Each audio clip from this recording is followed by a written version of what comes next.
ఒక చిన్న పట్టణం. రాత్రి 12 గంటలు. వర్షం బాగా పడుతుంది.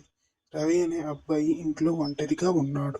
అతని ఫ్యామిలీ అంతా గ్రామానికి వెళ్లారు. అప్పుడే టక్ టక్ ఎవరో తలుపులు తట్టారు. రవి గడియారం చూశాడు. అప్పుడు టైం అర్ధరాత్రి 12:15 అవుతుంది. ఈ టైంలో ఎవరు వస్తారు అని అతను కిటికీ దగ్గరికి వెళ్ళి బయటికి చూశాడు. అక్కడ ఒక పాత కోట్ వేసుకున్న మనిషి నిలబడి ఉన్నాడు. ముఖం స్పష్టంగా కనిపించలేదు. నెమ్మదిగా తలుపులు తెరిచాడు. ఆ మనిషి చెప్పాడు, క్షమించు, నాకు కొంచెం నీళ్లు కావాలి. రవి అతన్ని లోపలికి రానిచ్చాడు. ఆ మనిషి చాలా సైలెంట్గా ఉన్నాడు. చుట్టూ ఇంటిని చూస్తున్నాడు. రవి అడిగాడు, మీరు ఎక్కడి నుంచి వచ్చారు? ఆ మనిషి నెమ్మదిగా చెప్పాడు, ఇక్కడికి చాలా సంవత్సరాల తర్వాత వచ్చాను అని.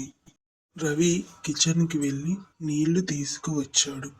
తిరిగి వచ్చేసరికి ఆ మనిషి ఇంట్లో పాత ఫోటోని చూస్తున్నాడు.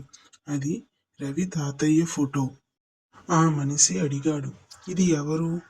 రవి చెప్పాడు, నా తాతయ్య. ఆయన చాలా సంవత్సరాల క్రితం చనిపోయారు. ఆ మనిషి ఒక్కసారిగా నిశ్శబ్దం అయ్యాడు.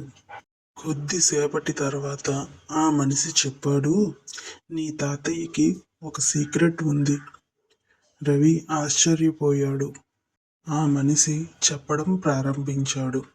30 సంవత్సరాల క్రితం నీ తాతయ్య ఒక పెద్ద కేసులో సాక్షి. ఒక ప్రమాదకరమైన గ్యాంగ్ గురించి పోలీసులకు చెప్పాడు. ఆ గ్యాంగ్ లీడర్ జైలుకి వెళ్ళాడు. ఆ మనిషి నెమ్మదిగా నవ్వాడు. అతను చెప్పాడు, ఆ గ్యాంగ్ లీడర్ నేనే. రవి గుండె ఒక్కసారిగా వేగంగా కొట్టుకుంది. ఆ మనిషి చెప్పాడు, 30 సంవత్సరాలు జైల్లో ఉన్నాను. ఇప్పుడు బయటికి వచ్చాను. నీ తాతయ్య వల్ల నా జీవితం నాశనం అయ్యింది. రవి భయంతో నిలబడ్డాడు. అప్పుడే బయట పోలీస్ సైరన్ వినిపించింది. రవి నవ్వాడు. ఆ మనిషి షాక్ అయ్యాడు. రవి చెప్పాడు, నేను ముందే పోలీసులకు కాల్ చేశాను. పోలీసులు వచ్చి ఆ మనిషిని అరెస్ట్ చేశారు. పోలీస్ ఆఫీసర్ చెప్పాడు, నీ తాతయ్య కూడా ఇలానే ధైర్యంగా ఉండేవాడు. రవి నెమ్మదిగా తాతయ్య ఫోటో వైపు చూసి చెప్పాడు, మీరు మొదలుపెట్టిన పనిని నేను పూర్తి చేశాను అని. కొన్ని రహస్యాలు సంవత్సరాలు దాచినా ఏదో ఒక రోజు నిజం బయటపడుతుంది.